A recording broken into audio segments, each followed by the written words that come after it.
লাবিব, এভাবে দাঁড়িয়ে আছিস কেন? ভিজে যাচ্ছিস তো, ভিতরে আয়। কি বললাম শুনতে পাচ্ছিস না?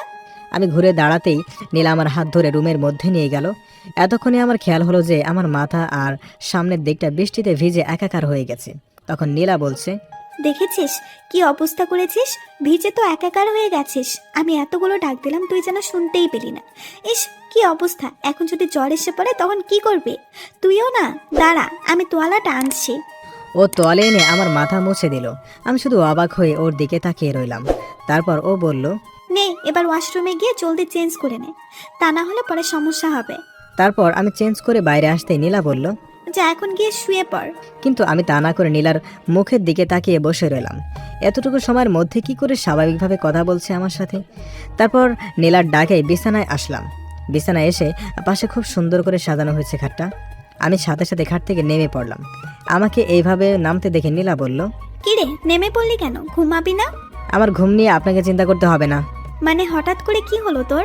কিছু না, আর আপনার খাটে আপনি ঘুমান। আমার ঘুম নিয়ে আপনাকে মাথা খাটাতে হবে না। তাহলে তুই কোথায় ঘুমাবি? চিন্তা করবেন না, আমি এখন বাইরে গিয়ে আপনাকে কোনো রকম বিপদে ফেলবো না। এরপর আমি সামনের সোফাতে গিয়ে শুয়ে পড়লাম। নীলাও আমার কথা শুনে চুপ করে দাঁড়িয়ে আছে। কিছুক্ষণ পর নীলা এসে আমাকে নরম সুরে বলল, লাবিব, এই লাবিব, শুনছিস? বলেন, কি বলবেন? তুই কি আমার উপরে রেগে আছিস? না।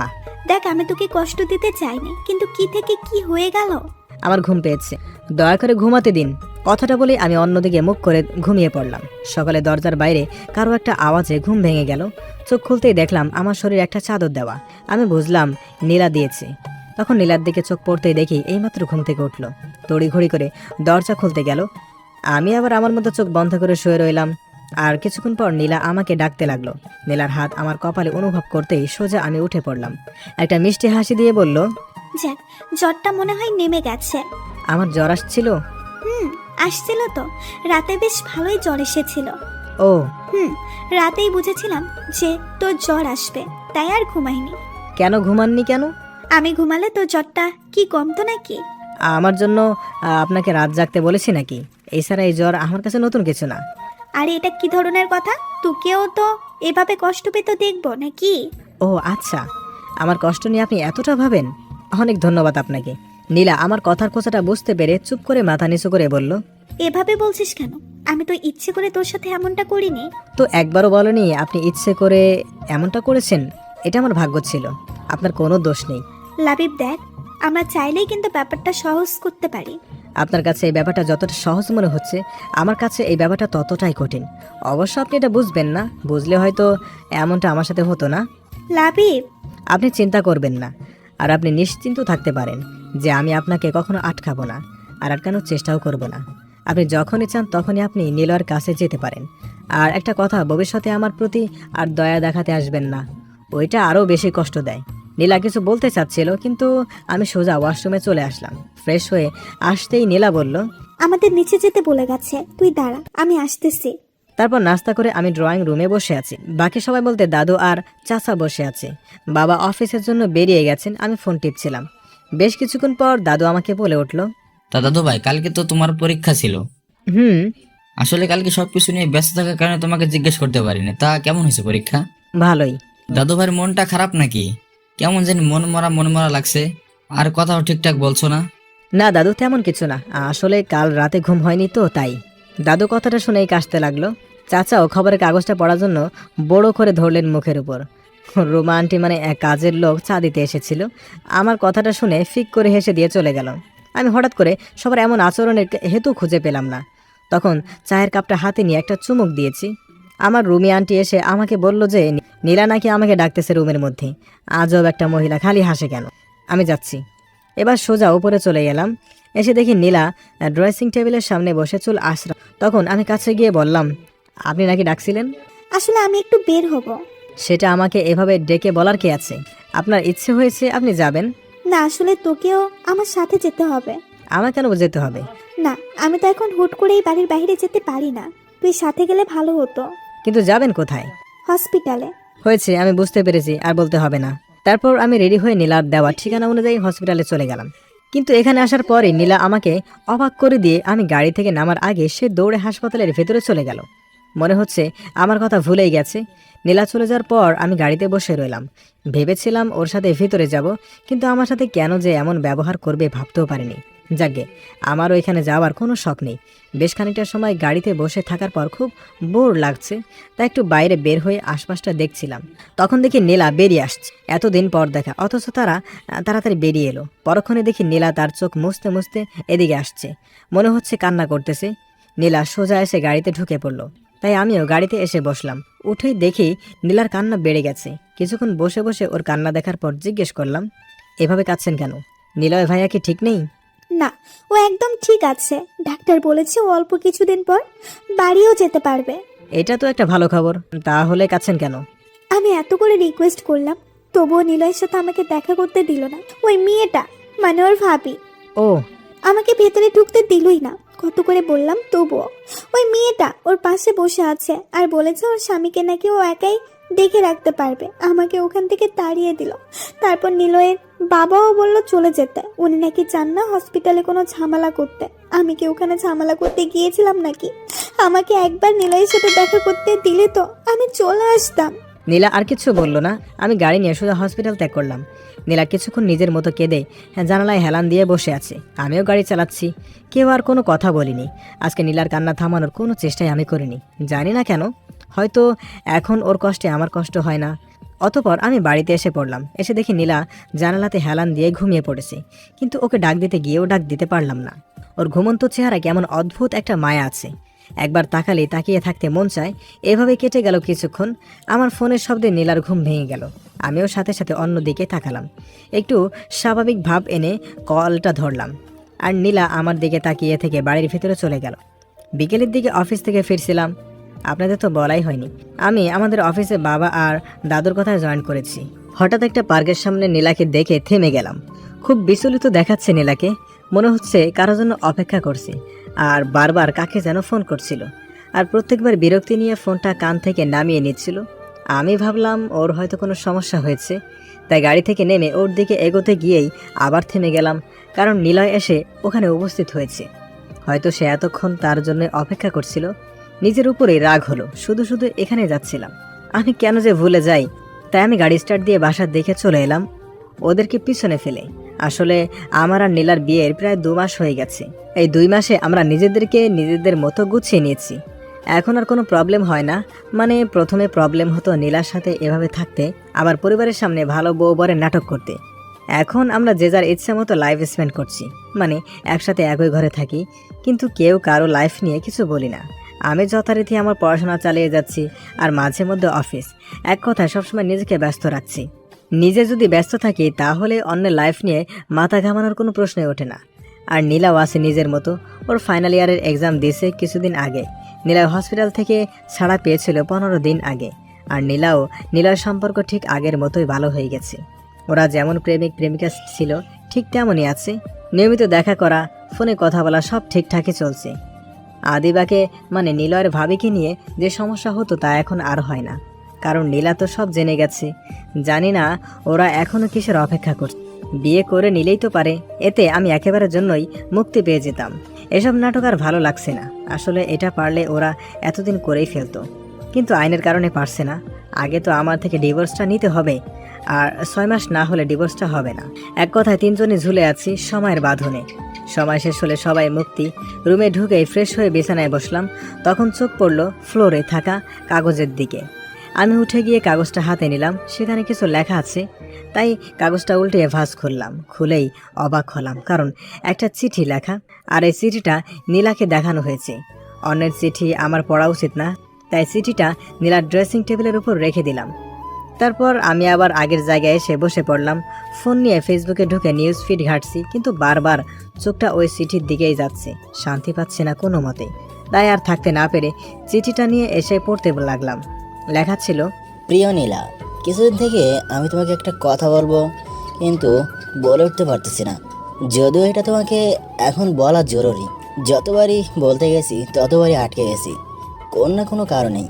আমি এটা বুঝতে পেরেছি যে আমি এই কথাগুলো তোমার সামনাসামনি বলতে পারবো না, তাই বাধ্য হয়ে এই চিঠিটা লিখছি। আমি জানি তুমি এই চিঠিটা বললে হয়তোবা রাগ করবে, নয়তোবা কষ্ট পাবে। আমি আগেই সেজন্য ক্ষমা চেয়ে নিচ্ছি। আসলে কথাটা হলো, আমি মনে করি আমাদের এখন একটা সিদ্ধান্ত নিতে হবে, কিন্তু তার আগে তোমাকে কিছু জানিয়ে দেওয়া দরকার। আমার ভাই নীল ও তার বউ সম্পর্কে তুমি তো সবই জানো। নীলের বউ আবেদা আমাকে নীল ভাবে। জানো, আমি ভেবে পাচ্ছি না একটা মানুষ কি করে একজনকে এতটা ভালোবাসতে পারে। তার ভালোবাসার মানুষ যে আর নেই সে তা বিশ্বাসই করে না। যে কয়দিন আমি হাসপাতালে থেকেছি আমি বুঝেছি যে আদিবা মেয়েটা কত সহজ সরল। ওর মনে যেন শুধু ভালোবাসা আর কিছুই নেই। ওর সবটুকু ভালোবাসা দিয়ে আমাকে খুব যত্ন করে সুস্থ করে তুলেছে। এক মুহূর্তের জন্য সে আমাকে একা ফেলে যায়নি, সবসময় আমার পাশেই ছিল। ভাবতে পারছো তার মানে কি পরিমাণ ভালোবাসা আছে? যদিও আমি জানি এই ভালোবাসাটা আমার জন্য নয়, নীলের জন্য। আর কি জানো, আমি তার এই ভালোবাসাকে ভালোবেসে ফেলেছি নিজের অজান্তেই। আর আমি এটা চাই না কখনো আদিবা এই সত্যটা কখনো জানুক যে তার নীল মারা গেছে। আমি ওকে কষ্ট পেতে দেখতে পারবো না। আমি সারা জীবন ওর সাথে নীল হয়ে থাকতে চাই। আশা করছি তুমি বুঝতে পারছো আমি কি বুঝতে চেয়েছি। দেখো, এটাই হয়তো আমাদের ভাগ্যে ছিল। তা না হলে দেখো, তুমি আমাকে অন্য একটা মেয়ের সাথে দেখে ভুল বুঝলে, আর সত্যিটা না শুনেই তুমি বিয়ে করে নিলে বা বিয়ে হয়ে যায়। এত কিছু হয়তো এজন্যই হয়েছে। আর তাছাড়া লাবিব তোমাকে ভালোবাসে, আর আমাদের এটাই মেনে নেওয়া উচিত। এটাই আমাদের সবার জন্য ভালো হবে। আমাকে ক্ষমা করে দিও, আমি তোমাকে না জানিয়ে আদিবাকে বিয়ে করে নিয়েছি। দেখো, লাবিব তোমার বিয়ে করা স্বামী, আর বিয়েটা কোনো ছেলে খেলা নয়। আর আমি চাই তুমি লাবিবকে নিয়েই শুয়ে থাকো। ইতি, নিলয়। চিঠিটা পড়ার পর আমি কিছুক্ষণ স্থির হয়ে বসে রইলাম। চিঠিটার কথাগুলো কেন জানি বিশ্বাস হচ্ছে না, তাই চিঠিটা আবার ফার্স্ট টু লাস্ট পড়লাম। না, সব তো ঠিকই আছে। তার মানে চিঠিটার এই মানে বোঝায় যে নিলয় আর নীলার সাথে সম্পর্ক রাখতে চায় না, সে বিয়ে করে নিয়েছে আর নীলাকে বলে দিয়েছে আমার সাথে সুখে থাকতে। ওয়াও! অথবা চিঠিটা যেরকম ভাবে ছিল সেইভাবে আবার ফ্লোরে রেখে দিলাম। কি আজব পাবলিক মাইরি! হেই নিলয়, প্রথমে তো হঠাৎ করে ফিরে এসে আবার বিয়ের 12টা বাজিয়ে দিল, আর এতদিন পর বলছে আমার সাথে সুখে সংসার করতে। What a jokes! তাহলে এবার নীলা কি করবে? আমার কাছে ফিরে আসবে? ফিরে আসলেই বাকি, আমি আর নিজেকে কষ্ট দিতে চাই না। এমনিতে এই মেয়ে আমার 16 আনা জীবনের 12 আনায় শেষ করেছে, বাকিটা আঁকড়েই আমি বেঁচে আছি। আর নয়, কিন্তু নীলা কি এত সহজে এত কিছু মেনে নেবে? মনে হয় না। আমি কেন এত চিন্তা করছি? ওদের বিষয় ওরাই বুঝে নেবে, আমি না হয় আমার মতোই থাকি। হঠাৎ মনে প্রশ্ন জাগলো, চিঠিটা এভাবে পড়ে আছে কেন? নীলা কি চিঠিটা পেয়েছে? না না, চিঠিটা যখন নীলার জন্য এসেছে তখন সে নিশ্চয়ই পেয়েছে। আর এজন্যই হয়তো নীলা বাইরে ওই পার্কে গেছে নিলয়ের সাথে দেখা করতে। যদি তাই হয় তবে এই চিঠিটা এইভাবে কেন রেখে গেল? অন্য কেউ যদি এটা দেখতে পেত তাহলে বড় ধরনের সমস্যা হতো। নাকি এটা ভুল করে এখানে পড়ে গেছে, কি জানি। অতঃপর আমি ওয়াশরুমে গেলাম ফ্রেশ হতে। চিঠিটা তার জায়গাতেই পড়ে আছে। কিছুক্ষণ পর বের হয়ে দেখি নীলা চলে এসেছে, হাত দিয়ে মুখ ঢেকে বিছানা কিনারায় বসে আছে। আমি কাছে গিয়ে হালকা একটু কাশতেই নীলা চমকে উঠে দাঁড়িয়ে পড়লো। কি হলো? ওর এভাবে চমকানোর কি আছে? তাকিয়ে দেখি ওর চোখ মুখে অন্যরকম হয়ে আছে, মনে হয় কেঁদেছে। তখন আমি জিজ্ঞেস করলাম, কোনো সমস্যা?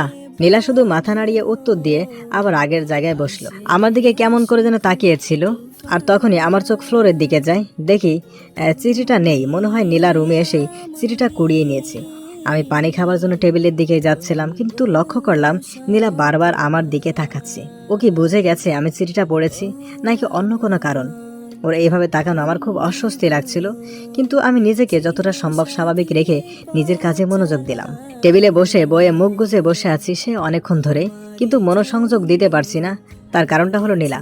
অন্যদিন এই সময়টা নীলা ঘুমায় নয়তো বই পড়ে, কিন্তু আজকে কিছুই করেনি, বসে বসে কি জানি ভাবছিল। তখন নীলা হঠাৎ করে উঠে বাইরে চলে গেল। তখন আমি ওর যাবার দিকে একবার তাকিয়ে আবার বইয়ে মনোযোগ দিলাম। সকালে ঘুম থেকে উঠে খেয়ে দিয়ে আমি বেরিয়ে গেলাম। নীলাকে নিয়ে একটু ভাবনায় আছি এখনো। আসলে আমি ভেবেছিলাম নীলা কাল রাতেই আমাকে কিছু হয়তো বলবে, কিন্তু কিছুই বলেনি, সম্পূর্ণ চুপচাপ ছিল। আর রাতে আমার ঘুম ভেঙে গিয়েছিল নীলার গলার আওয়াজে। উঠে দেখি নীলা বেলকনিতে দাঁড়িয়ে ফোনে কথা বলছিল খুব করুণ স্বরে, আর কান্নাও করছিল। আমি বুঝেই নেই ও হয়তো নীলার সাথে কথা বলছিল। কিছুক্ষণ পর নীলা ঘরে এসে আবার কান্নাকাটি শুরু করে। আমি ওর কান্না শুনতে শুনতে ঘুমিয়ে পড়েছিলাম। সকালে ঘুম থেকে উঠে ওর সাথে আমার কোনো প্রকার কথা হয়নি। ক্যাম্পাসে বসে বন্ধুদের সাথে আড্ডা দিচ্ছিলাম, তখন মা কল দিল। মা ফোন দিয়েই জলদি করে হাসপাতালে যেতে বলল। আমি কোনো প্রশ্ন করার আগেই মা ফোন কেটে দেয়। হাসপাতালে কেন? কারো কিছু হয়েছে নাকি? অতঃপর হাসপাতালের দিকে রওনা দিলাম। হাসপাতালে গিয়ে দেখি দাদু, বাবা, মা চাচা সবাই দাঁড়িয়ে আছে, কিন্তু নীলা নেই। তাহলে নীলার কিছু হয়েছে নাকি? কথাটা ভাবতে আমার বুকের ভেতরটা কেমন জানি হুমড়িয়ে উঠলো। আমি সবার সামনে পৌঁছাতেই চাচিমা আমাকে জড়িয়ে ধরে কান্না করতে লাগলো। আমি ভ্যাবাচ্চাকা খেয়ে দাঁড়িয়ে রইলাম। তখন জিজ্ঞেস করলাম কি হয়েছে। বলল নীলা সুইসাইড করেছে, আর ভিতরে তারই চিকিৎসা চলছে। আমি চাচিমাকে ছাড়িয়ে এক কোনায় গিয়ে দাঁড়িয়ে পড়লাম। নীলা আত্মহত্যা করতে গেল কেন? তাহলে কি ওই সিটির কথাগুলোর জন্য করেছে? নীলার জন্য এত টান, ভালোবাসায় কি না হয়? আশেপাশে তাকিয়ে দেখলাম বাসার সবাই চিন্তিত, সবাই গম্ভীরভাবে ওটি রুমের দিকে তাকিয়ে আছে। আমার নীলার জন্য চিন্তা হচ্ছে কিনা তা জানি না, তবে ভিতরে ভীষণভাবে অস্থিরতা অনুভব করছি। শ্বাস যেন বন্ধ হয়ে আসছে। নীলা যে এমন একটা সিদ্ধান্ত নিবে তা আমি বুঝতেই পারিনি। কিছুক্ষণ পর ডাক্তার বেরিয়ে আসতেই দাদু এগিয়ে গেল আর জিজ্ঞেস করলো যে নীলা কেমন আছে। ডাক্তার হেসে উত্তর দিল যে নীলা একদম ঠিক আছে। এটা শুনে সবার মাঝে যেন আনন্দের স্রোত বয়ে গেল। তখন চাচিমা এগিয়ে গিয়ে ডাক্তারকে বলল, আমি আমার মেয়ের সাথে দেখা করব। নিশ্চয় দেখা করবেন। আমরা তাকে অন্য একটা রুমে শিফট করে দিচ্ছি, তারপর দেখা করুন। রোগী যেন কোনো কিছুতে অস্বস্তি না হয়, সেদিকে খেয়াল রাখবেন প্লিজ। তারপর ডাক্তার চলে যায়। তারপর নীলাকে অন্য একটা কেবিনে নিয়ে যাওয়া হলো। তখন সবাই ওর সাথে দেখা করার জন্য চলে যায়, কিন্তু আমি যাইনি। বাইরে দাঁড়িয়ে আছি। আমি গিয়েই বা কি করব, আর কি বা বলবো? মনে হয় না এখানে আমার কিছু বলার অধিকার আছে। নীলা এখন সুস্থ আছে, এটাই অনেক। তখন মা এসে বলল, কি রে, তুই যাবি না নীলার সাথে দেখা করতে? হ্যাঁ যাব তো, সবাই আসুক, দেখা করে তারপর যাচ্ছি। সবাই তো দেখা করেছে ওর সাথে, তুই ওর কাছে যা, ওর ভালো লাগবে। ও আচ্ছা। তবে নীলা এমন কাজ কেন করলো বলতো? সেটা আমি কি করে বলবো? নীলাই ভালো জানে, ওকে জিজ্ঞেস করো। আরে না ডাক্তার, ওকে এখন কিছু জিজ্ঞেস করতে না করেছে। আচ্ছা তুই ভিতরে যা, দেখিস আবার ওকে কিছু বলতে যাস না। ওর কাছ থেকে পরে শুনে নেব। বলে নীলার ক্যাবিনের ভিতরে গেলাম। দেখি চাচিমা নীলার পাশে বসে আছে। আমাকে দেখে চাচিমা নীলাকে আসছি বলে বেরিয়ে গেলেন। আমি তখন এগিয়ে গিয়ে নীলার পাশে একটা চেয়ার পেতে বসলাম। নীলা আমার দিকে একবার তাকিয়ে তারপর উপরের দিকে তাকিয়ে রইল। কিছুক্ষণ বসে থাকার পর আমি বললাম, এমন একটা কাজ কেন করলে? সে কোনো উত্তর না দিয়ে উপরের দিকে তাকিয়ে আছে। আমি বললাম, আমি কিন্তু চিঠিটা পড়েছি। কথাটা শুনে নীলা আমার দিকে অবাক হয়ে তাকালো। তখন আমি বললাম, জানি অন্যের চিঠি পড়া ঠিক না। রুমে এসে দেখি চিঠি নিচে পড়েছিল, তাই পড়ে ফেলেছি। তার জন্য আমি সরি। নীলা আমাকে কিছু বলতে না দিয়ে অন্যদিকে মুখ ঘুরিয়ে নিল। একটু পরে বুঝতে পারলাম ও নীরবে কাঁদছে। কি হলো, কাঁদছেন কেন? নীলয়ের জন্য? নীলা চুপ করে কান্না করেই যাচ্ছে। আপনি মরে গেলেই বুঝি সব ঠিক হয়ে যেত? তারপর নীলা অশ্রু ভেজা চোখে আমার দিকে তাকালো। একবারও বাসার কারো কথা ভাবলেন না? চাচিমার অবস্থা তো একেবারে শোচনীয় হয়ে গিয়েছিল, আর বাসার সবাই খুব ভেঙে পড়েছিল। শত হলেও আপনি বাড়ির একমাত্র মেয়ে, বলতে গেলে সবার চোখের মণি। সবার তো কষ্ট হবেই, তাই না? আর তুই? আমার আবার কি হবে? বাসার সবার মতো আমার একটু চিন্তা হচ্ছিল, আর কি। এরপর দুজনে চুপ করে আছি। কিছুক্ষণ এভাবে চলার পর আমি বললাম, আচ্ছা আমি আসি তাহলে, আপনি রেস্ট নিন। নীলার কোনো উত্তরের অপেক্ষা না করে সেখান থেকে বেরিয়ে এলাম। আমি রাতের খাবার খেয়ে উপরে যাচ্ছিলাম, তখনই পিছন থেকে মা ডাক দিয়ে বলল, লাবিব দাঁড়া, তোকে একটা কথা বলার ছিল। বলো। তুই আগে এখানে এসে বস, তারপর বলছি। তাকিয়ে দেখি বাসার সবাই সোফাতে গিয়ে বসে আছে। কি ব্যাপার, সবাই একসাথে বসেছে, তাও আবার আমাকে ডেকে বলছে কথা আছে। তখন আমি গিয়ে সবার পেছনে দাঁড়িয়ে পড়লাম। সবার চেহারা ভীষণ গম্ভীর। তখন বাবা বলল, দেখ লাবিব, আমরা ঠিক করেছি তুই নীলাকে নিয়ে অন্য কোথাও ঘুরতে যা। আসলে মেয়েটা কিছুদিন আগে এমন একটা ঘটনা ঘটালো, তারপর বাসাতে এসেছে, এতদিন হয়েছে, অথচ কারোর সাথে তেমন কথাই বলছে না, সারাক্ষণ রুমে বসে থাকে। তাই আমাদের মনে হয় অন্য কোথাও ঘুরলে ওর মন ভালো হয়ে যাবে। তা না হলে এভাবে আর কতদিন? কিন্তু এখন আমি কি করে যেতে পারি? সামনে আমার পরীক্ষা, একটাও ক্লাস মিস করা যাবে না। এ কদিন ক্লাস না করলে কিছুই হবে না। মা তুমি বুঝতে পারছো না আমার। আচ্ছা, তোর কি ক্লাস নীলার থেকেও বেশি জরুরি? না আসলে কোনো কথা নয়, আমরা বড়রা মিলে যে সিদ্ধান্ত নিয়েছি সেটাই হবে। আচ্ছা, তোদের মাঝে সবকিছু ঠিক আছে তো? একে অপরকে নিয়ে খুশি নস? তোদের মাঝে কি এখনো বনিবনা হয়ে ওঠেনি? তোদের দুজনের সম্মতিতে আমরা বিয়েটা দিয়েছিলাম, এখন যদি এমন করিস তাহলে? আরে মা সবকিছু ঠিক আছে, কোনো সমস্যা নেই। আমি তো শুধু। অনেক হয়েছে, তোমরা দুজন কিছুদিনের জন্য ঘুরতে যাচ্ছ, এটাই ফাইনাল। আচ্ছা ঠিক আছে, আগে তোমরা নীলাকে জিজ্ঞেস করে দেখো সে যাবে কিনা। তারপর আমি ওখান থেকে চলে এলাম। আসলে নীলা হাসপাতাল থেকে বাড়িতে ফিরেছে। নীলা এখন সুস্থ, তবুও বাসার সবাই ওকে নিয়ে টেনশনে আছে, কারণ নীলা বাসায় ফেরার পর থেকে ভীষণ চুপচাপ থাকে। আর এই কয়দিনেও বাসা থেকে বের হয়নি। আর বাসার সবার মনে একটা প্রশ্ন রয়ে গেছে যে নীলা এমন একটা কাজ করতে গিয়েছিল, কি এমন কষ্ট আছে ওর। মা তাকে জিজ্ঞেস করেছিল একবার, তবে কিছু বলেনি। টেবিলের খাবার টেবিলে রেখে উঠে গিয়েছিল, তাই আর কেউ তাকে কিছু জিজ্ঞেস করেনি। আর আমার সাথেও নীলা তেমন কথা হয় না, আমি নিজে থেকে কখনো কিছু বলতে যাই না। কয়েকবার নীলা কিছু বলতে এসেছিল, তখন আমি এড়িয়ে গিয়েছিলাম। তবে একটা বিষয় আমাকেও কিঞ্চিত ভাবাচ্ছে, এই কয়েকদিনে নীলার চেহারা অনেকটাই ভেঙে গেছে। আমি রুমে না গিয়ে ছাদে গেলাম। এটা আমার একটা অভ্যাস, রাতের খাবার খেয়ে ছাদে আসা। ছাদে রাতের পরিবেশটা খুব ভালো লাগে আমার। আজকে বেশিক্ষণ ছাদে দাঁড়ালাম না, নিজের রুমে চলে এলাম। এসে দেখি মা রুমে নীলার সাথে কথা বলছিল, হয়তো আমাকে দেখে থেমে গেল। আমাকে দরজায় দাঁড়িয়ে থাকতে দেখে মা বলল, এতক্ষণ কোথায় ছিলি তুই? ছাদে গিয়েছিলাম। কেন, কোনো কাজ ছিল? এই রাত্রিবেলা তুই ছাদে কি করছিলি? নীলা একা একা রুমে বসে আছে। আমি কিচ্ছু বললাম না, চুপ করে আছি। তখন মা নীলাকে বলল, কি বললাম বুঝতে পারছিস তো? কাল সকালেই আমাকে জানাবে কিন্তু। তাহলে আমি যাই এখন। মা চলে যাবার পর আমি আমার টেবিলে বসে পড়লাম। তখন নীলা পিছন থেকে বলল, কাকিমা বলছিল আমাদের দুজনকে কোথাও ঘুরতে পাঠাতে চাই, জানি, আমাকে একটু আগেই বলেছে। আর আমাকে বললো তোর সাথে কথা বলতে। কোথায় যাব তা কালকে জানাতে। কিন্তু তার আগে আমি জানতে চাই তুই কি যেতে রাজি আছিস? এখানে আমার যেতে না চাওয়ার কোনো কথাই নেই। আমাকে চাইলেও যেতে হবে, আর না চাইলেও যেতে হবে। সবাই আপনার কথা ভেবে এই প্ল্যানটা করেছে, অতএব এটা আপনার সিদ্ধান্তের উপর নির্ভর করছে। কেন, তুই কি যেতে চাস না? আমি তো বললামই, এখানে আমার মতামতটা ইম্পর্টেন্ট না। আপনি যেতে চাইলে আমাকেও যেতে হবে। তার মানে তুই যেতে চাস না? দেখুন, আমি একবারও বলিনি যে আমি যেতে চাই না। তুই এভাবে কথা বলছিস কেন? আর আমি কয়েকদিন থেকে লক্ষ্য করছি তুই আমাকে এড়িয়ে চলছিস। আমি কিছু বলতে গেলেই তুই কোনোভাবে সরে পড়িস। তুই কি আমাকে ইগনোর করছিস? হালকা একটু হেসে বললাম, আপনার হয়তো কোথাও একটু ভুল হচ্ছে।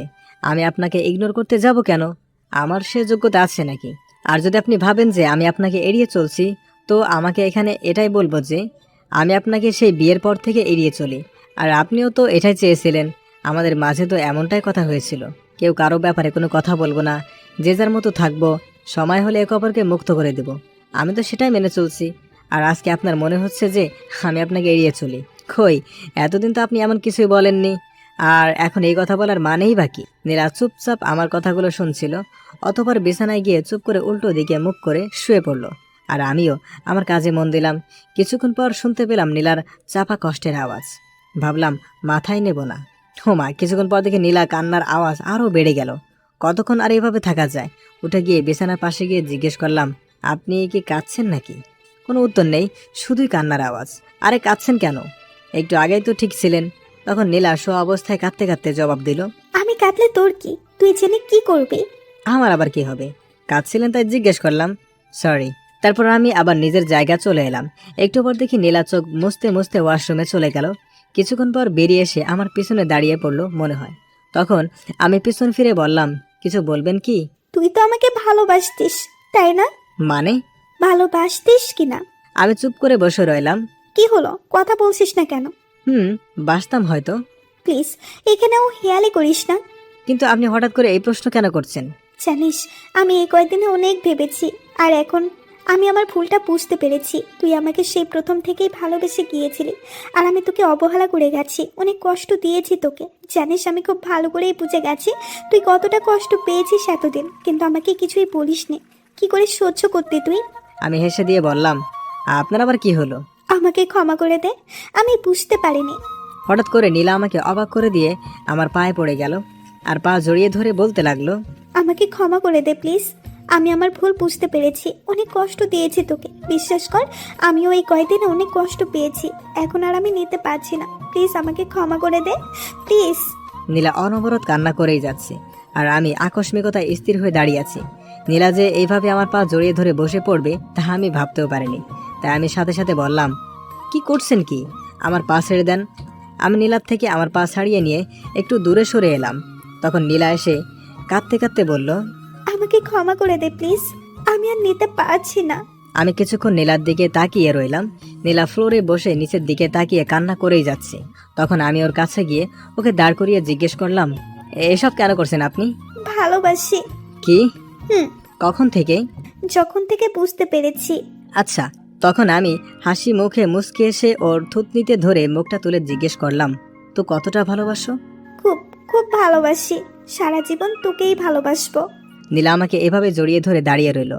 তখন আমি ওকে হঠাৎ করে একটা ধাক্কা দিয়ে বললাম, আমাকে ভালোবাসো? আমি আর নিজেকে কষ্ট দিতে ভুল করছি না। অনেক কষ্ট পেয়েছি তোমাকে ভালোবেসে, কিন্তু এখন আর পারবো না। ভালোবাসা কোনো খেলার জিনিস না যে যেভাবে ইচ্ছা সেভাবে খেলতে পারবে। নীলা খুবই অবাক হয়ে আমার দিকে তাকিয়ে রইল আর বলল, বিশ্বাস কর, আমি তোকে সত্যি অনেক ভালোবাসি, প্লিজ বোঝার চেষ্টা কর। একটা হাসি দিয়ে বললাম, আমি খুব ভালো করে বুঝতে পেরেছি। আমি তোমার কাছে একটা সেকেন্ড অপশন হিসেবে ছিলাম। যখন তুমি নীলাকে ভুল বুঝলে তখন আমার কাছে এসেছিলে, তারপর আমাকে আবার ছুঁড়ে ফেলে দিয়ে নীলার কাছে চলে গেলে, আর এখন যখন নীলা তোমাকে ছেড়ে চলে গেল তখন আমি তোমার একমাত্র অপশন হয়ে গেলাম। তাই আমার কাছে ফিরে আসতে চাইছো? এসব ভালোবাসা টালোবাসা কিছুই না, স্বার্থপরতা। কথাগুলো বলা শেষ করে আমি রুম থেকে বেরিয়ে আসলাম। নীলার দিকে একবারও তাকাইনি। সে কখন থেকে ছাদে বসে আছি, তারপরও শান্তি পাচ্ছি না। এখনো মনের ভিতর নীলার কথাগুলো ঘুরপাক খাচ্ছে। আর সবকিছু শেষে একটা কথাই আসছে, নীলাকে সত্যি আমাকে ভালোবাসে। লাবিব, ভাবনা সেট পড়ল পিছন থেকে কারো ডাকে। গলা শুনে বুঝে গেলাম নীলা। পিছন না ফিরেই বললাম, আপনি এখানে কি করছেন? আগে বল, তুই এখনো রুমে না গিয়ে সাথে কি করছিস? আমার এখানে ভালো লাগছে তাই বসে আছি। তাই বলে এত রাত পর্যন্ত? ঘড়িতে দেখেছিস কয়টা বাজে? রাত 2টা বাজতে চলছে। তো কি হয়েছে? কি হয়েছে মানে? তুই রুমে আয়। যাব না বলছি না? একটা কথা আপনাকে কতবার বলবো, যান না, আপনি গিয়ে শুয়ে পড়ুন। আমি তো যাবই, কিন্তু তুই এখান থেকে কি করবি শুনি? দাঁড়িয়ে থাকবো? সারা রাত দাঁড়িয়ে থাকতে পারবি? বোর হয়ে যাবি না? না। আচ্ছা ঠিক আছে, তাহলে আমিও না হয় তোর সাথে এখানেই দাঁড়িয়ে থাকবো। কথাটা বলে নীলা আমার বাম হাতটা জড়িয়ে ধরে কাঁধে মাথা রেখে বলল, তুই চাইলে সারা রাত থাকবো, শুধু তুই আর আমি। নীলার এরকম আচরণে খুবই বিরক্ত লাগছিল, তাই রেগে গিয়ে ওকে একটা ধাক্কা দিলাম। ধাক্কাটা বোধহয় একটু জোরেই দিয়ে ফেলেছি। এমন সময় ধাক্কা খেয়ে নীলা ভারসাম্য রক্ষা করতে না পেরে একটু দূরে গিয়ে নিচে পড়ে গেল। ধাক্কা দিয়েই আমি রাগী গলায় বললাম, দয়া করে এই নাটকগুলো আর আমার সাথে করবেন না, সহ্য হয় না আমার। আর প্লিজ দয়া করে এখান থেকে চলে যান, আমাকে একটু একা থাকতে দিন, একটু শান্তিতে থাকতে দিন। তারপর আমি অন্যদিকে ঘুরে দাঁড়ালাম। কিছুক্ষণ পর আমি অনুভব করলাম যে আমার পিছনে আবারও কেউ একজন দাঁড়িয়ে রয়েছে। তার মানে নীলা এখনো যায়নি। আপনার সমস্যা কি? আমাকে কি একটু শান্তি দিবেন না? যান এখান থেকে। একটা কথা আপনাকে আর কতবার বলবো? তারপর ঘুরে তাকিয়ে নীলার দিকে তাকাতেই আমার কথা বন্ধ হয়ে গেল। তাকিয়ে দেখি নীলা অজ্ঞান হয়ে নিচে পড়ে গেছে আর ওর কপাল থেকে রক্ত পড়ছে। আসলে তখন নীলাকে ধাক্কা দিয়েছিলাম, তখনই মনে হয় ওর কপালটা দেওয়ালের সাথে ধাক্কা খায়, ও আঘাত পায়, তাই সে অজ্ঞান হয়ে পড়ে যায়। কি করলাম আমি এটা? সাথে সাথে আমি নীলার কাছে গিয়ে ওকে ডাক দিলাম, কিন্তু কোনো সাড়া নেই। তাই নীলাকে আমি কোলে তুলে নিয়ে রুমে চলে এলাম আর বিছানায় শুয়ে দিলাম। তারপর চোখে পানি ছেড়াতেই নড়ে উঠলো। চোখ খুলেই আমার দিকে তাকিয়ে রইল এক দৃষ্টিতে। নিজেকে তখন অপরাধী মনে হচ্ছিল, তাই বললাম, সরি, আসলে আমি ইচ্ছে করে করিনি, রাগের মাথায় এত জোরে ধাক্কাটা দিয়েই ফেলেছি। নীলা শুধু একটা হাসি দিয়ে বলল, ওটা কোনো ব্যাপার না। আমি আর কিছু না বলে ফার্স্ট এইড বক্সটা নিয়ে এলাম। তুলোতে অ্যান্টিসেপটিক নিয়ে যেই ওর কপালে ক্ষতস্থানে লাগাতে যাব, তখন নীলা আমার হাত ধরে বসে আর করুণ স্বরে বলে, তুই কি সত্যি এখন আর আমাকে ভালোবাসিস না? দেখুন, এখন এসব বলার সময় না, আপনার ক্ষতস্থানটা পরিষ্কার করে ব্যান্ডেজ করতে দিন। না, তুই আগে বল আমাকে ভালোবাসিস কিনা। দেখুন, এক কথা বারবার বলবেন না, আমাকে আমার কাজ করতে দিন। এই বলে যখনই আমার হাতটা বাড়ালাম তখনই আবার বাধা। বলুন তো কেমনটা লাগে? তুই আগে বল আমাকে ভালোবাসিস কিনা। দেখুন, আমার মাথা গরম করবেন না, চুপ করে বসে থাকুন। না আগে তুই। ঠাস ঠাস করে একটা থাপ্পড় দিয়ে বললাম, চুপচাপ কোনো নড়াচড়া ছাড়া বসে থাকো, আর একটা কথা বলবি তো ফল ভালো হবে না। থাপ্পড় খেয়ে নীলা একদম চুপ হয়ে গেল, আর কোনো নড়াচড়াও করছে না। যাক, তাহলে থাপ্পড়টা কাজে দিয়েছে। কিন্তু পরক্ষণে ওর চোখ দিয়ে অনবরত বৃষ্টি পড়তে লাগলো আর আমার দিকে অদ্ভুতভাবে তাকিয়ে রইল। আমি সেই দিকে মন দিলাম না। সুন্দর করে ব্যান্ডেজটা করে দিয়ে বললাম, নিন শুয়ে পড়ুন। এখনও নীলার চোখ দিয়ে পানি পড়ছে। সে তা বারবার হাত দিয়ে মুছতেছে আর নাক টানছে। তখন আমি তাকে একটা ধমক দিয়ে বললাম, কি হলো, শুনতে পাননি আমি কি বলছি? নীলা যেন হঠাৎ আমার এমন ধমক শুনে কেঁপে ওঠে, কিন্তু সে বসে থেকে সেই একই কাজ করছে, সে কান্না করা আর নাক টানা। এখন আমি কি করি? নিরুপায় হয়ে বললাম, আসলে আই এম সরি, আপনি আমার কথা শুনছিলেন না তো, তাই থাপ্পড় মেরেছি। আমি সেই জন্য কাঁদছি না, আর আমি কোনো বাচ্চা নই যে একটা থাপ্পড় খেয়ে এভাবে কান্না করব। তাহলে এমনি। মানে? তুই যখন আমাকে ভালোই বাসিস না, তাহলে এত টান কিসের আমার প্রতি তোর? আমার আঘাত নিয়ে তোরা তো মাথা ব্যথা কেন? এখানে ভালোবাসার কিছু নেই, আর আপনার আঘাত নিয়েও আমার কোনো প্রকার মাথা ব্যথা নেই। আঘাত যেহেতু আমার কারণে লেগেছিল, তাই এসব করছি। ও আচ্ছা, তাহলে ধন্যবাদ। এখানে ধন্যবাদের কিছুই নেই, বললামই তো আমার কারণে হয়েছে তাই। হ্যাঁ, বুঝতে পারছি। যা ঘুমায় গিয়ে, আমার জন্য আর তোকে কষ্ট করতে হবে না। আপনিও ঘুমিয়ে পড়ুন। আমার ঘুম নিয়ে তোকে ভাবতে হবে না। আমিও আর কিছু বললাম না, সোজা সোফাতে গিয়ে শুয়ে পড়লাম। আর সাথে সাথে এক লাফে উঠে গেলাম। এ কি, সোফা ভিজা কেন? এখানে পানি কই থেকে এলো? আমাকে বলছিস? এখানে তো আপনি ছাড়া আর কেউ নেই। হ্যাঁ, আপনাকেই বলছি, এখানে পানি কই থেকে এলো? আমি কি জানি, হয়তো রুমে বৃষ্টি পড়েছে, নয়তো বা বিড়ালে হিসু করে দিয়েছে। মজা করছেন আমার সাথে? একদম না। আচ্ছা, তোর সোফাতে ভেজা, তাহলে তুই ঘুমাবি কই? তুই তো আর বিড়ালের হিসু করা জায়গাতে ঘুমাতে পারিস না। আর তোকে তো আবার জলের অ্যালার্জি আছে। এক কাজ কর, আজ রাতে তুই না হয় আমার সাথে খাটেই ঘুমাতে পারিস। আমার কোনো প্রবলেম নেই। দরকার নেই, আপনাকে আমার জন্য কষ্ট করতে হবে না। আমি না হয় ছাদের রুমে ঘুমাবো, নয়তো বা এই ফ্লোরেই। তোর ছাদের রুমে তো কালকে আম্মু তালা লাগিয়ে দিয়েছে, আর তুই ফ্লোরে ঘুমাবি? সেই সাহস আছে তোর? সমস্যা নেই আমার তোর সাথে ঘুমাতে, আমার খাটটা যথেষ্ট বড়ই আছে। কি ঝামেলায় পড়লাম রে বাবা, ফ্লোরেও ঘুমাতে পারবো না কারণ অ্যালার্জি। তখনই সামনে নীলার দিকে তাকিয়ে দেখলাম আমার মুখের দিকে তাকিয়ে মুখ টিপে টিপে হাসতেছে। বাহ, ভালোই মজা নিচ্ছে। আমার কাছে আর দ্বিতীয় কোনো অপশন নেই, তাই চুপচাপ বিছানায় উঠতে যাচ্ছিলাম। তখনই নীলা বলল, ওই দাঁড়া দাঁড়া, কি হলো? আগে যা ওয়াশরুমে গিয়ে কাপড় চেঞ্জ করাই, পেছনটা একেবারেই ভিজে গেছে। তাকিয়ে দেখি সত্যি সত্যি ভিজে গেছে। লজ্জার ব্যাপার, পেছনটা শুধুই ভিজেছে। তাই চুপচাপ ওয়াশরুমে গিয়ে কাপড় চেঞ্জ করে এসে বিছানায় শুতে নীলা কঠিন কণ্ঠে বলল, এই শোন, বিছানায় থাকতে দিয়েছি বলে একদম আমার ধারে কাছেও ঘেঁষতে চেষ্টা করবি না। কোনো রকম সুযোগ নেওয়ার চেষ্টা করলে কিন্তু। এই শোনেন, আমার ক্যারেক্টার না এতটা লুজ না। আশা করি এতদিনে আপনার বুঝতে পেরেছেন। তা ঠিক আছে, তবুও বলে দিলাম নিজের সেফটির জন্য। আচ্ছা ঘুমা তাহলে। হঠাৎ করেই আমার ঘুমটা ভেঙে গেল। ঘুমের রেশটা কাটতেই দেখি নীলা আমাকে আষ্টে পৃষ্ঠে জড়িয়ে ধরে বুকের উপর ভর করে শুয়ে আছে। আর সেই সাথে আমার সারা মুখে ওর ঠোঁটের ছোঁয়া অনুভব করছিলাম। আর নীলা বলছিল, এই তোর এত ভাব কেন শুনি? আমি তোকে এত করে বলছি ভালোবাসি ভালোবাসি, তারপরেও তুই আমাকে বিশ্বাস করছিস না। আমাকে এতগুলো কথা শোনালি, আমি নাকি এই আমি নাকি সেই। খুব কষ্ট হচ্ছিল তখন জানিস, কিন্তু তারপর আবার খুশিও হয়েছিলাম যখন তুই রেগে গিয়ে আমাকে আপনি না বলে তুমি বলছিলি। আমি ঠিক বুঝে নিয়েছিলাম তুই এখন আমাকে প্রচন্ড রকম ভালোবাসিস। কথাটা বলে নাকে আরেকটা কিস দিল। তারপর আবার বলতে লাগলো, কিন্তু তুই আমার উপর ভীষণ রেগে আছিস তাই না? সেই জন্যই তুই আমাকে ভালোবেসেও লুকিয়ে রেখেছিস, শুধুমাত্র ইগোর কারণে। আমি সব বুঝে গেছি, তাই তুই যাই করিস না কেন আমি তোকে কোনোভাবেই ছাড়ছি না, বুঝলি? তারপর বুকের উপর থেকে সরে গিয়ে নীলা পাশ থেকে জড়িয়ে ধরে বলল, আগে তো ভালোবাসি ভালোবাসি করে আমার পেছনে খুব ঘুরতি। আমি না হয় তখন বুঝতে পারিনি, তাই বলে তুইও বুঝবি না যে আমি কতটা ভালোবাসি? আমি শুধু চোখ বন্ধ করে সবকিছু শুনছি আর মনে মনে হাসছি। তখন নীলা আবার বলল, চিন্তা করিস না, আমিও খুব ভালো করে জানি কি কি করতে হবে। আজকে তো শুধু বিছানাতে শুয়েছি, তোকে যদি ভালোবাসি কথাটা না বলতে পারি তাহলে আমার নামও নীলা না। এই বলে গালে একটা লম্বা কিস করলো। আমিও মনে মনে বললাম, আমিও দেখব। অথবা নীলা আমাকে জড়িয়ে ধরেই ঘুমিয়ে পড়ে। আমার খুব ইচ্ছে করছিল ওকে জড়িয়ে ধরে ঘুমাতে, কিন্তু সেই ইচ্ছে দমিয়ে রেখেই ঘুমিয়ে পড়লাম। লাবিব, এই লাবিব, ওঠ ওঠ না। ঘুম ঘুম চোখে বললাম, কি হলো, ডাকছেন কেন? আমি ওয়াশরুমে যাব। তো যান না, আমাকে কেন ডাকছেন? কেন, ঘুমাতে দেন তো। কিন্তু তুই যদি আমাকে এভাবে জড়িয়ে ধরে রাখিস আর যদি ছেড়ে না দিস তাহলে যাব কি করে বলতো? নীলার কথা শুনেই খেয়াল হলো যে আমি নীলাকে জড়িয়ে ধরে শুয়ে আছি। সাথে সাথেই ওকে ছেড়ে দিয়ে প্রায় লাফিয়ে পিছিয়ে গেলাম। আর এতটাই পিছিয়ে গেছে যে ধূপ করে খাট থেকে নিচে পড়ে গেলাম। আমি নিচে পড়ে যেতে সাথে সাথে নীলা আমার দিকে এগিয়ে এলো আর আমাকে নিচে পড়ে যেতে দেখেই হৃদয় করা মাতাল করা হাসিটা দিল। কতদিন এই হাসিটা শুনিনি। খাটের কিনারায় বসে নীলা হাসতেই চলেছে। প্রথম প্রথম হাসিটা ভালো লাগছিল, কিন্তু যখন ননস্টপ হেসেই যাচ্ছে তখন গিয়ে আমার ইজ্জতে লাগলো। আমি উঠে দাঁড়িয়ে বললাম, এভাবে হাসার কি আছে, এটা জাস্ট একটা অ্যাক্সিডেন্ট ছিল। অ্যাক্সিডেন্ট?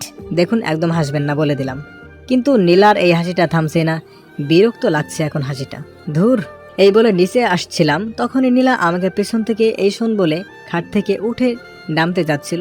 তখনই ওর ওড়নার সাথে পা পিছিয়ে পড়ে যাচ্ছিল। তার আগে আমি ধরে ফেলি ওকে। নীলা ভয় পেয়ে চোখ বন্ধ করে একটা চিৎকার দিল। তখন বুঝতে পারে ও নিচে পড়ে যায়নি। তখন এক এক করে চোখ খুলে, কেন জানি না নীলার ভয় মিশ্রিত মুখটা খুব মায়াবী লাগছিল। আমি অপলক ওর দিকে তাকিয়ে রইলাম। নীলাও আমার দিকে তাকিয়ে আছে। পরক্ষণে একটা শব্দে আমার হুঁশ ফিরে, সাথে সাথে আমি নীলাকে নিচে নামিয়ে দিলাম। নীলাও মনে হয় লজ্জা পেয়েছে এমন ঘটনাতে, তাই মাথা নিচু করে সোজা ওয়াশরুমে ছুটে যাই। আমি ওর এভাবে চলে যাওয়া দেখে একটা মুচকি হাসি দিয়ে আবার বিছানায় ঘুমিয়ে পড়লাম। হঠাৎ করে চোখের মধ্যে পানির ছিটে পড়তেই আবারও ঘুমটা ভেঙে যায়, আর চোখ খুলে সামনে তাকাতেই আমার চক্ষু চড়ক গাছ। নীলা এখন আমার সামনে ভেজা চুলে শুধু শরীরে একটা তোয়ালে পেঁচিয়ে পিছন ফিরে দাঁড়িয়ে আছে। হঠাৎ এমন দৃশ্য দেখে আমি ভ্যাবাচাকা খেয়ে গেলাম, কিন্তু তারপর মুগ্ধ চোখে নীলার দিকে তাকিয়ে রইলাম। নীলা তোয়ালে খুলে শাড়ি পরতেছে। নীলা এখনও দেখেনি যে আমার ঘুম ভেঙে গেছে ও আমি উঠে পড়েছি। নীলা শাড়ি পরা প্রায় শেষ। কাঁধের একপাশে শাড়ির আঁচল ফেলে দিয়ে পিছন ঘুরতেই আমার দিকে চমকে উঠে বলল, তুই কখন উঠলি? হঠাৎ করে নীলার এভাবে ঘুরে দাঁড়ানোতে আমি কিছুটা ভয় পেয়ে গেলাম। গলা দিয়ে কথা বের হচ্ছে না, কোনো রকমে বলতে গেলাম তাও তালগোল পাকিয়ে গেল। কখন উঠলাম? এই তো এইমাত্র। হ্যাঁ, এখনই উঠছি। আমি কথাটা বলে আর ওখানে বসে থাকলাম না, সোজা ওয়াশরুমে ঢুকে গেলাম, কারণ নীলার সামনে বেশিক্ষণ থাকলে ধরা পড়ে যেতে পারি। আসার সময় দেখতে পেলাম নীলা আমার এরকম অদ্ভুত আচরণে অবাক হয়ে তাকিয়েছিল। ওয়াশরুম থেকে ফ্রেশ হয়ে বের হতেই আরও এক দেখা চমকাতে হলো, কারণ দেখি নীলা দাঁড়িয়ে। কোনো কিছু বুঝে ওঠার আগে নীলা বলল, কাকিমা ডেকে গিয়েছিল নিচে যেতে, জলদি চল। ও আচ্ছা, চলেন তাহলে। তারপর দুজনে একসাথে নিচে এলাম। খাবার টেবিলে বসতেই মা নীলাকে জিজ্ঞেস করলো, এই নীলা, তোর কপালে কি হয়েছে রে? খাম সারছে, যদি জানতে পারে এটা আমার কাজ তাহলে তো। নীলা চুপ করে আছে, কি বলবে হয়তো তাই ভাবছে। বিপত্তি হলো নীলা আমার দিকে তাকিয়ে এখনো আছে। তা দেখে মা বলল, কি রে লাবিব, ওর কপালে কি হয়েছে? আমার গলাটা শুকিয়ে গেল। এখন আমি কি বলি? আর এই নীলাও আমার দিকে তাকিয়ে আছে, এই নাকি সে আমাকে ভালোবাসে। কিছু একটা বলে দিলেই তো হতো। আর কিছু ভেবে না পেয়ে আমতামতা করে আম্মুকে বললাম, আসলে আম্মু কালকে রাতে মানে। কি রে, এমন করছিস কেন? ভালো করে বল। না, কিছু করার নেই আর। তাই যখনই বলতে গেলাম সত্য কথাটা, তার আগে নীলা বলে উঠল, আসলে কাকিমা কাল রাতে আলমারি খুলতে গিয়ে দরজার বাড়ি লেগে গেছে। তা একটু সাবধানে খুলতে পারতি তো, এত তাড়াহুড়ো করিস কেন? দেখলি তো কি হলো। অতবার মা সবাইকে খাবার দিয়ে দিল। হাফ ছেড়ে শান্তি দেখাচ্ছিলাম, তখন আবার চাচিমা বলে উঠল, কিরে নীলা, তোরা কি ঠিক করলি কোথায় ঘুরতে যাবি? নীলা বিন্দুমাত্র না ভেবে সোজা সাপটা উত্তর দিল, না আম্মু, আমরা কোথাও যাব না এখন। সে কি রে, কাল রাতেই তো বললি তুই কোথাও ঘুরতে যাবি আর সকালে আমাদের জানাবি। তার মানে লাবিব তোকে কিছু বলেছে? এই লাবিব, তুই ওকে কিছু বলেছিস? আমি কিছু বলার আগেই নীলা বলল, না না কাকিমা, ওরা আর কি বলবে, আমি যাব না এখন। কেন ভালো লাগে না? সারাদিন কি শুধু ঘরে বসে থাকতেই ভালো লাগে? না আসলে মানে। নীলা যেন এরপরে আর কিছুই বলতে পারছিল না। ওই সময় নীলার মুখটা দেখে আমারই কেমন যেন লাগলো, তাই আমি বললাম, মা আমরা যাচ্ছি। আচ্ছা। আমার কথা শুনে নীলা আমার দিকে অবাক হয়ে তাকিয়ে থাকলো। তারপর খেয়ে নীলা উপরে চলে গেল। আমিও কিছুক্ষণ পর উপরে চলে এলাম।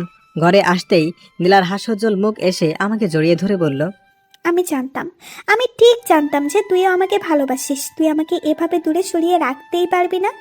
তারপর ছেড়ে দিয়ে গালে একটা কিস করে আবার জড়িয়ে ধরে বলল, I love you so much.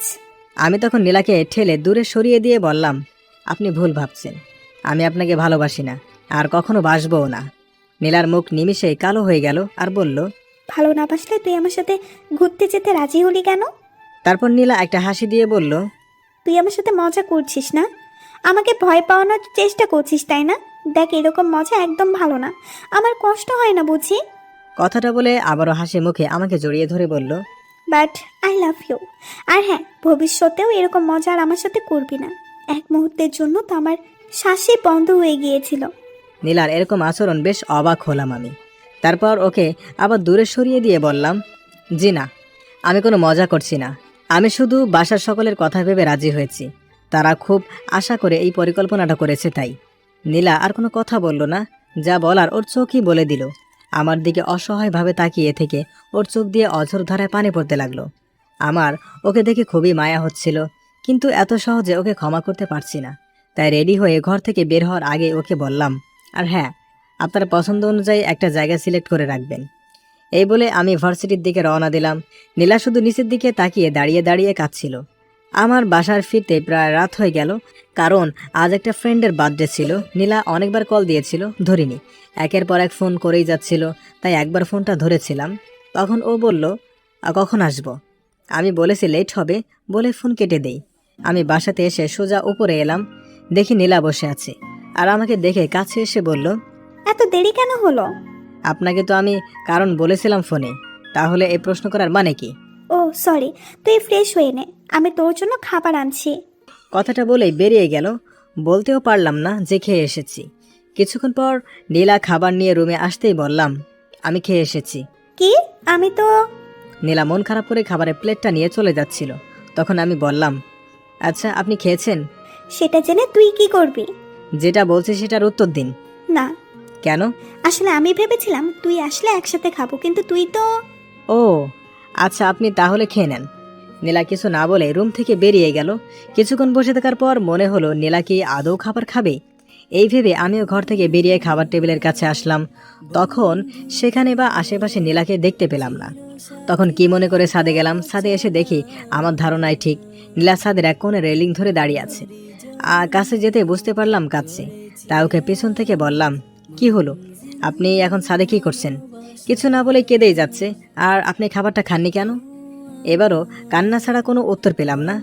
"কি হলো? আমি কিছু বলছি, শুনতে পান না?" কথাটা বলে নীলার হাত ধরে আমার দিকে ঘোরালাম।